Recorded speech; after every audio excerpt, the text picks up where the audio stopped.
So here in this video will talk about the virtual memory. तो virtual memory कहाँ पे होती है? ये हमारी हार्ड डिस्क में होती है। लेट्स सी कैसे काम करती है। तो जैसे डिफ़ॉल्ट मोड में अगर देखें तो वर्चुअल मेमोरी हमारे रैम के बराबर होती है। सपोज अगर रैम 1 GB की है तो वर्चुअल मेमोरी भी 1 GB की होगी। तो अगर हम वर्चुअल मेमोरी कहाँ देख सकते हैं? कंप्यूटर में हम कंट्रोल पैनल में जाएंगे, वहाँ पे हम वर्चुअल मेमोरी को अगर बढ़ाना चाहें तो हम 3 टाइम्स कर सकते हैं। तो वर्चुअल मेमोरी काम कैसे करती है? सपोज हमने क्या किया, हार्ड डिस्क से अपना कोई डेटा भेजा रैम में। सपोज हमने अपनी फ़ोटोज़ भेजी हैं, रैम सपोज 1 GB की है, 1024 MB ही इसमें रैम पे जा सकता है। तो इसके ऊपर अगर हमें भेजना हो तो हमारी यहाँ पे हार्ड डिस्क में वर्चुअल मेमोरी लगा देते हैं, तो हम 1024 MB से ज़्यादा भी डेटा एक साथ हम मॉनिटर पे ओपन कर सकते हैं। तो ये हमारा होता है कॉन्सेप्ट वर्चुअल मेमोरी का, जो हमारे हार्ड डिस्क में होती है। एंड इसको हम 3 टाइम्स कर सकते हैं through the use of control panel. इसको एक्सटेंड कर सकते हैं 3 टाइम्स तक। तो ये कहाँ पे होती है? हार्ड डिस्क पे होती है, और उसको एक्सटेंडेड रैम भी बोलते हैं, क्योंकि रैम का ही काम कर रही है लेकिन हार्ड डिस्क में है, तो इसे एक्सटेंडेड रैम भी बोलते हैं। फिर हमारी कैशे मेमोरी आती है। कैश मेमोरी क्या होती है? जैसे हार्ड डिस्क से हमने रैम में डेटा भेजा, रैम के बाद भी डेटा कैशे में जाता है। पहले कैश नहीं होता था। कैशे क्यों लगाया? जो रैम कंपेंसेट मेमोरी की दिक्कत आ जाती थी, कई बार डेटा सीपीयू में नहीं दिखता था। तो पहले क्या होता है, हार्ड डिस्क के डेटा जाएगा रैम में, रैम से जाएगा कैशे में। तो ये क्या करती है? रिड्यूस कर देती है। ठीक है, तो ये क्या करती है? इसे लगाया गया था तो reduce the RAM compensate memory. फिर इसे क्या करते हैं? सीपीयू मॉनिटर करता है, डेटा मॉनिटर पे दिखाता है। तो अगर पूछा जाए क्लोजेस्ट मेमोरी टू सीपीयू, तो हमारी कैशे होगी। ठीक है, memory between CPU and RAM, तो सीपीयू एंड रैम के बीच में कौन सी मेमोरी है? कैशे। फिर fastest memory of the computer, ये भी कैशे है। फास्टेस्ट मेमोरी अगर हम पूछा जाए तो ये भी कैशे। तो 3 का आंसर होगा कैशे मेमोरी, बिकॉज ये सबसे पास में है सीपीयू से, तो जल्दी ही डेटा ट्रांसफर हो जाता है। फिर एक्सेस टाइम क्या होता है? ठीक है, तो जैसे ये मान लो एक सीपीयू एक टीचर है, ठीक है। अब एक्सेस टाइम सबसे ज़्यादा कैशे का होता है ये, ठीक है। ये सबसे कम टाइम लेती है सीपीयू को डेटा भेजने में। मतलब बहुत सारे स्टूडेंट्स हैं, सपोज कैशे, रैम एंड अगर हार्ड डिस्क, फिर स्टूडेंट, तो सीपीयू को सबसे जल्दी डेटा कौन भेजेगा? लाइक अगर सर है, ये टीचर है, तो ये क्वेश्चन पूछ रहा है, तो सबसे जल्दी आंसर देगा कैशे, तो इससे फास्टेस्ट मेमोरी। फिर कैशे इन कंप्यूटिंग, ठीक है, तो ये हमारा डेटा स्टोर करता है फॉर सीपीयू, ठीक है। ये रैम का डेटा जो हार्ड डिस्क से डेटा कॉपी रैम में हुआ, और कैशे फिर रैम का डेटा स्टोर करेगा सीपीयू को देने के लिए, ठीक है। एंड फिर क्या होता है? तो क्या कुकीज़, फिर कुकीज़ क्या होता है? हमने कैशे देख लिया, it store data of RAM for CPU, so it store data of RAM for CPU. Cookies क्या होती है वेब ब्राउजर में?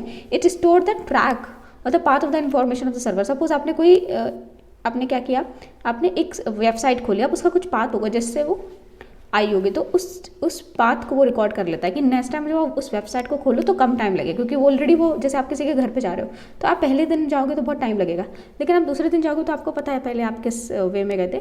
तो वैसे ही कुकीज़ ये काम करती है वेब ब्राउजर में। कोई वेबसाइट खोले, आप कौन से पाथ फॉलो करके गए थे, उस पाथ को स्टोर कर लेता है। तो cookies it store the track of the path of the information of the server computer.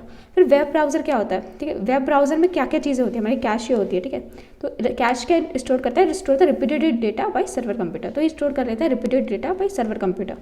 फिर कुकीज़ हम देख चुके हैं, कुकीज़ क्या करते हैं? स्टोर द ट्रैक और the path of the information to server computer. फिर बुक मार्क हम क्या करते हैं? It is use to notify the web page, तो means specific locator of the web page. कोई आप एक पेज क्लिक किया, फिर उसके अंदर को दूसरा गया, फिर आपको वही पेज दोबारा खोलना है तो उसको बुक मार्क कर लेते हैं। अगर पूछा जाए what is the fastest memory, वैसे तो कैशे अभी नहीं पढ़ी, लेकिन इस केस में रजिस्टर होगी। लेट्स सी रजिस्टर क्या होता है, ठीक है। Register the fastest memory. देखो हमारे सीपीयू के भी 3 पार्ट होते हैं। लेट्स सी, एक होता है ALU, CU and MU. ALU को बोलते हैं arithmetic logical unit, control unit and memory unit. Arithmetical logical unit, control unit, memory unit. Memory unit हमारे लिए इंपॉर्टेंट है। मेमोरी यूनिट क्या होता है? It is a set of register. Set of register होता है, it is a combination of flip flop and single bit data storage unit. यहाँ पे single bit data storage unit थे, it in the form of the circuit. तो ये in the form of the circuit data store रखता है। तो ये किसके अंदर होता है? सीपीयू के अंदर रजिस्टर। तो कैशे से भी जल्दी डेटा सीपीयू को कौन प्रोवाइड कर रहा है? रजिस्टर। तो फास्टेस्ट मेमोरी कौन सी हुई? रजिस्टर। अगर रजिस्टर नहीं दिया होता तो कैशे होती, लेकिन इसमें क्या है? Register is fastest memory. तो रजिस्टर क्या करता है? इसको MBR भी बोलते हैं, memory buffer register. Memory buffer register, इसको देखिए काम कैसे करता है। तो बफरिंग क्या होती है? बफरिंग अगर पूछा जाए किससे रिलेट करती है, तो it relate to the register, that is memory buffer register. ये कैसे काम करता है? जैसे आपने हार्ड डिस्क का डेटा रैम में कॉपी किया, कैशे में आए, फिर सीपीयू मॉनिटर में दिखाएगा। लेकिन अगर आप डेटा इंटरनेट से कॉपी कर रहे हो तो इंटरनेट से टाइम लगता है।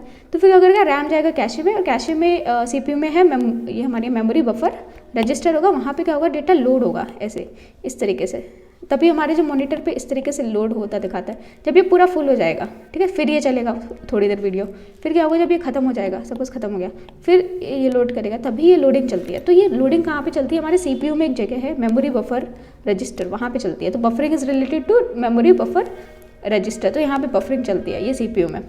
फिर हमारे रजिस्टर के टाइप्स होते हैं, हम इसे सेट ऑफ रजिस्टर्स क्यों बोलते हैं? Like we are calling it as a set of register memory unit को, ठीक है, क्योंकि इसमें बहुत सारे रजिस्टर होते हैं, ज़्यादा इंपॉर्टेंट नहीं है, MBR, accumulative, ID, CPC, IR, तो ये मेमोरी यूनिट होती है। So what is memory? It is a set of register, because बहुत सारे रजिस्टर टाइप्स होते हैं। फिर हमारा लीफो और फीफो क्या होता है? इसकी फुल फॉर्म होती है लास्ट इन फर्स्ट आउट, इसकी होती है फर्स्ट इन फर्स्ट आउट। जैसे प्रॉपर्टी ऑफ द स्टैक, मतलब आप स्टैक में अगर अनाज डाल रहे हो तो सबसे पहले आप अनाज ऊपर वाला निकालोगे जो आपने सबसे लास्ट में डालना है, तो it is last in first out. फिर जैसे आप अगर क्यू में लगे हो, जैसे यहाँ पे काउंटर है, यहाँ पे क्यू में लगे हो, तो ये फर्स्ट इन फर्स्ट आउट, मतलब जो पहले आया होगा वो सबसे पहले निकल जाएगा। तो ये होती है प्रॉपर्टी द क्यू एंड इसको बोलते हैं डेटा स्ट्रक्चर। तो स्टैक एंड क्यू क्या होता है? Data structure. LIFO last in first out and first in first out. फिर फास्टेस्ट एक्सेस टाइम क्या होता है? तो मेमोरी, ठीक है, मेमोरी सबसे फास्टेस्ट एक्सेस टाइम किसकी प्रॉपर्टी है? तो मेमोरी की है। तो इसमें सबसे ज़्यादा फास्टेस्ट एक्सेस टाइम होता है सेमीकंडक्टर मेमोरी का। सबसे फास्टेस्ट मेमोरी टाइम होता है सेमीकंडक्टर मेमोरी का, ठीक है। सबसे पहले होता है सेमीकंडक्टर मेमोरी, फिर मैग्नेटिक डिस्क, ऑप्टिकल, फिर मैग्नेटिक ड्रिफ्ट। ये देखते हैं क्या होता है। फिर हमारी इंटीग्रेटेड सर्किट हमें पता होना चाहिए क्या होता है। 1958 में बना था इंटीग्रेटेड सर्किट, एंड इसमें क्या होता है? सिलिकॉन से बना हुआ है, ठीक है, सिलिकॉन से बनाता है, एंड जर्मेनियम, ठीक है, जर्मेनियम जो होता है इट इज़ वेरी रेयर। फिर JS Kilby and Robert noise, ठीक है, this is JS Kilby and Robert noise, and ये सेमीकंडक्टर नेचर की होती है। फिर रैम, ठीक है, रैम क्या है? इंटीग्रेटेड चिप है, तो इसमें दो टाइप के होते हैं, SRAM, DRAM। हमें पता है SRAM फास्टेस्ट होती है, ठीक है। रोम भी हमारी एक इंटीग्रेटेड सर्किट होता है, हमें पता है। तो इन दोनों को हम सेमीकंडक्टर मेमोरी भी बोलते हैं। तो रैम एंड रोम, दैट है SRAM, DRAM एंड रोम को हम सेमीकंडक्टर मेमोरी भी बोलते हैं। तो इंटीग्रेटेड चिप्स होती हैं इनमें, रैम एंड रोम में। 1958 में इंटीग्रेटेड सर्किट बना था, सिलिकॉन से बनता है, James Kilby and Robert noise ने बनाया था। सेमीकंडक्टर नेचर होता है इनका, तो सेमीकंडक्टर होता है। फिर हमारे हमने देखा हार्ड डिस्क है, रैम है, कैशे है, CPU है। ये क्या होती है हमारे इसमें? कैशे और हमारा रैम और हमारा रोम, ये इंटीग्रेटेड सर्किट होता है इनमें, ठीक है। तो अगर पूछा जाए, तो अगर हमने देखा था कि फास्टेस्ट क्या है, ठीक है, तो हमने सेमीकंडक्टर मेमोरी देखी थी, क्योंकि ये क्या है? CPU से सबसे पास है, यही इनको ही सेमीकंडक्टर मेमोरी बोल रहे हैं ना, रैम एंड रोम को। SRAM, DRAM और रोम को हम सेमीकंडक्टर मेमोरी बोल रहे हैं, और ये CPU के सबसे पास में, तो इसलिए हम फास्टेस्ट बोल रहे हैं इसको, रैम एंड रोम को। So cache is integrated circuit, RAM is integrated circuit, and HD is a magnetic disk. And फिर क्या होता है हमारा? ROM is integrated circuit. Optical disk, देखो हमारी मैग्नेटिक डिस्क क्या होती है? हमारी जो हमारी हार्ड ड्राइव होती है। फिर ऑप्टिकल डिस्क जैसे CDD and DVD। Magnetic tapes तो बहुत पुराने, हम यूज़ नहीं करते।